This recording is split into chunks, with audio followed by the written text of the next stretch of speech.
കോഴിക്കോട് നല്ല സർബത്ത് എവിടെയാണ് കിട്ടുക എന്ന് അനിയനോട് ചോദിച്ചപ്പോഴാണ് അവൻ പറഞ്ഞത് ബീച്ച് റോഡിൽ നല്ലൊരു സർബത്ത് കിട്ടുന്ന കടയുണ്ടെന്ന് പറഞ്ഞു വന്നപ്പോഴേ മനസ്സിലായി 50 വർഷത്തിന് മുകളിൽ പ്രവൃത്തി പരിചയമുള്ള ഭാസ്കരേട്ടൻ്റെ സർബത്ത് കടനെ പറ്റിയിട്ടാണ് പറയുന്നത് എന്നുള്ളത്. ഞാൻ ഇതുവരെ ഇവിടുന്ന് കുടിച്ചിട്ടില്ല, അതുകൊണ്ട് ഇന്ന് ഇവിടുന്ന് ആവാം എന്ന് കരുതി.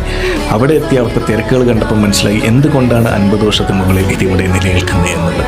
അങ്ങനെ അവിടെയുള്ള ഐറ്റംസിൻ്റെ ഡീറ്റെയിൽസൊക്കെ ഞാൻ നോക്കി. സർബത്ത്, മിൽക്ക് സർബത്ത്, സോഡ സർബത്ത്, അങ്ങനെ ഒരു 7-8 ഐറ്റംസിൻ്റെ മേലെ അവിടെ ഉണ്ട് കേട്ടോ. ഞാൻ അതിൽ നിന്നും ഒരു 3 മിൽക്ക് സർബത്ത് അങ്ങ് ഓർഡർ ചെയ്തു.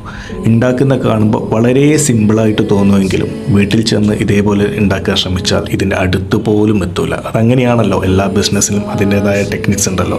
അപ്പോൾ 3 ഞാൻ ഓർഡർ ചെയ്തിട്ടുണ്ട്. 2 ഇവിടുന്ന് കുടിക്കാനും 1 ഉമ്മാക്ക് പാർസലും. അപ്പോൾ ലൊക്കേഷൻ മറക്കണ്ട, ബീച്ച് റോഡിലുള്ള ഭാസ്കരേട്ടൻ്റെ സർബത്ത് കട. അപ്പോൾ അടുത്ത നല്ലൊരു വീഡിയോയിൽ കാണുന്നവരെ ബൈ ബൈ.